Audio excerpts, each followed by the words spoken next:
Poplars were introduced from Europe and North America into Australia in the late 19th century.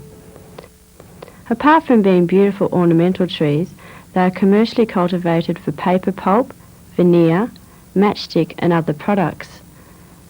There are different types of poplar, Lombardy poplars, cottonwoods and white poplars for instance. Since a decade, however, poplar cultivation in Australia has been seriously limited because of a fungal disease called leaf rust.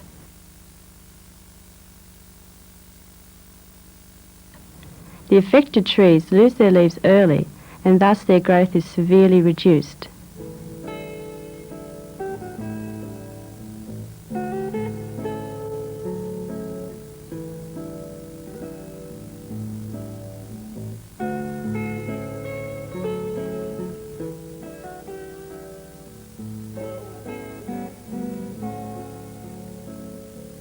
These normal healthy poplars would look like this when attacked by the disease.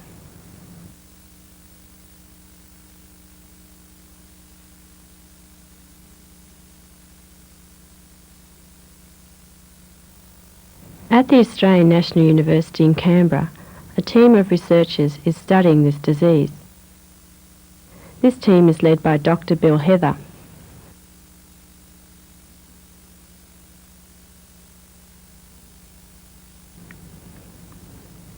The orange-yellow pustules seen here on the leaves are masses of spores, also called uridenia spores, which cause the disease.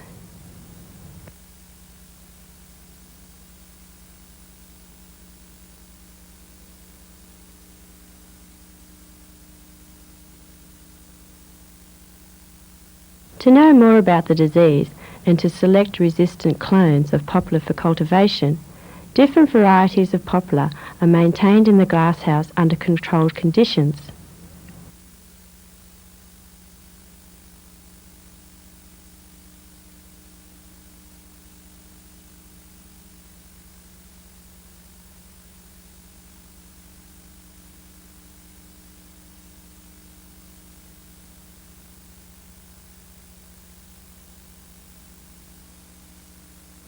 The leaves harvested from the glasshouse are artificially inoculated with the disease under aseptic conditions in the laboratory.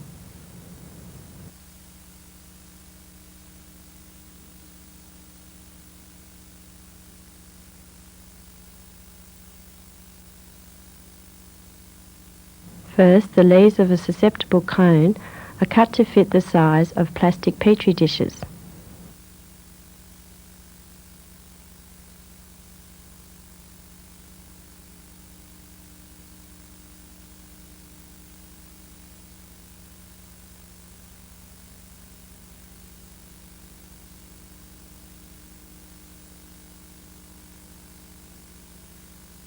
Then they are dipped into a solution of sodium hypochlorite to remove the unwanted microorganisms.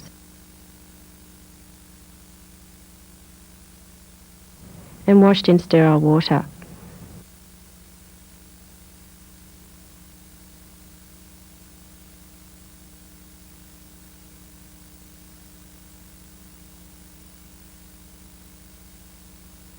The treated leaves are dried in between folds of blotting paper.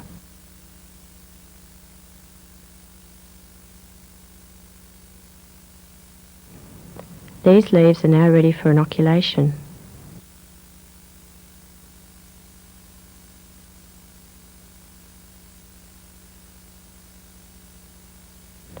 The spores collected from the field are gently dusted on the leaves and evenly spread.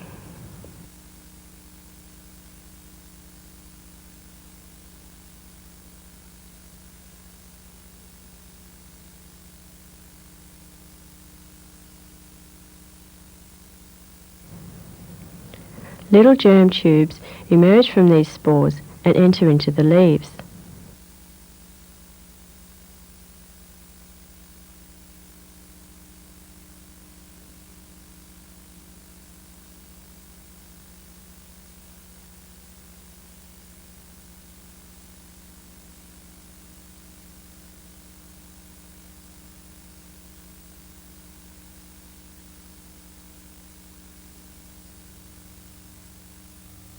They subsequently establish and the fungus multiplies.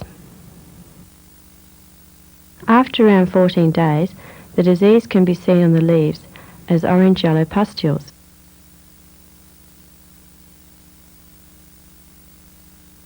The fresh spores are scraped and collected in plastic vials for storage.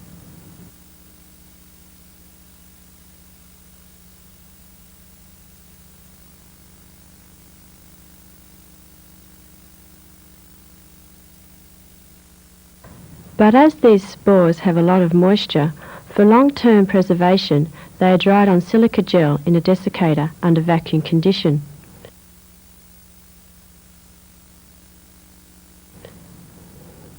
After drying for 2 days, they are stored in a freezer at around minus 14 degrees Celsius.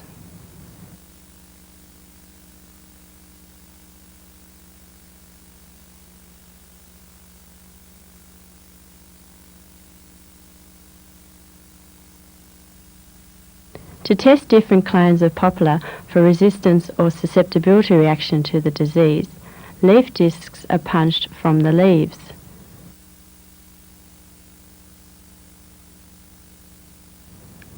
Such uniform-sized leaf discs enable precise quantitative comparisons of the disease.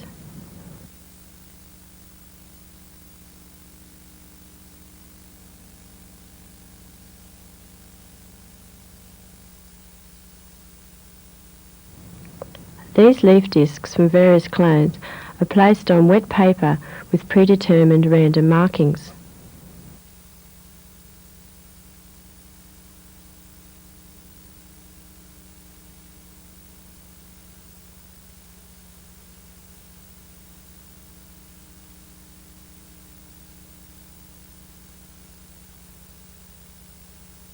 Few cover glasses are also placed along with the leaf discs.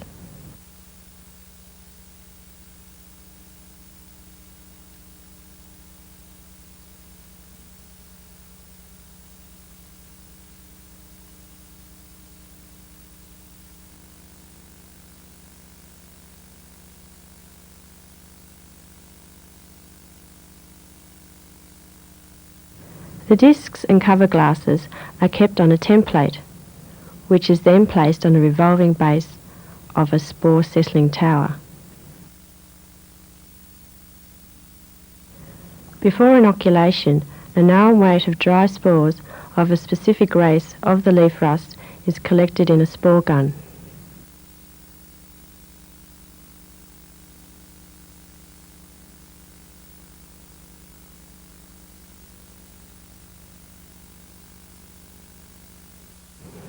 The spore settling tower is basically a simple quadrangular box made of perspex.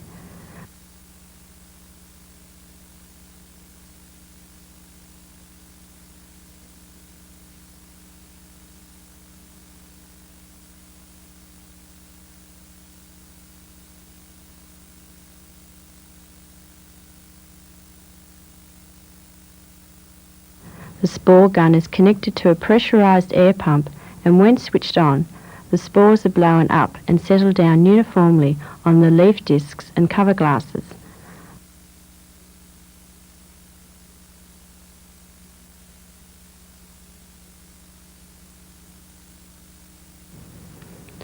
Such inoculation is repeated for different races of the leaf rust on fresh leaf discs.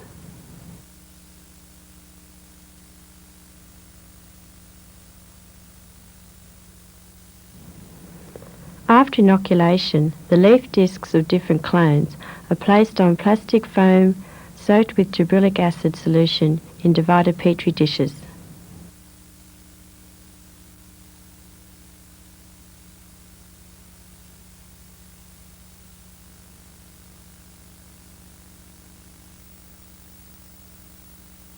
The cover glasses with spores are stained with the dye and examined under the microscope to test for germination and to check the uniformity of spore deposition between inoculations.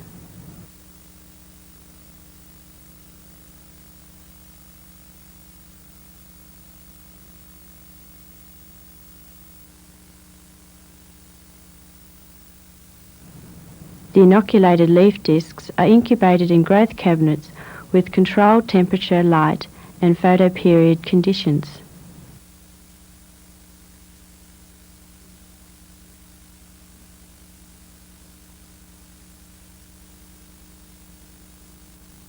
The leaf discs are examined daily, and after around 14 days, the susceptible clones show disease symptoms. Using this procedure, one could differentiate various physiologic races in the leaf rust fungus. And also, we can study the effect of environment, like temperature, on the host-pathogen interaction.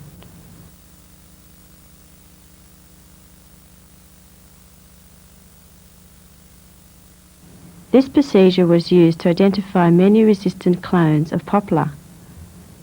Such precise studies may help us to grow poplar clones in future with less disease.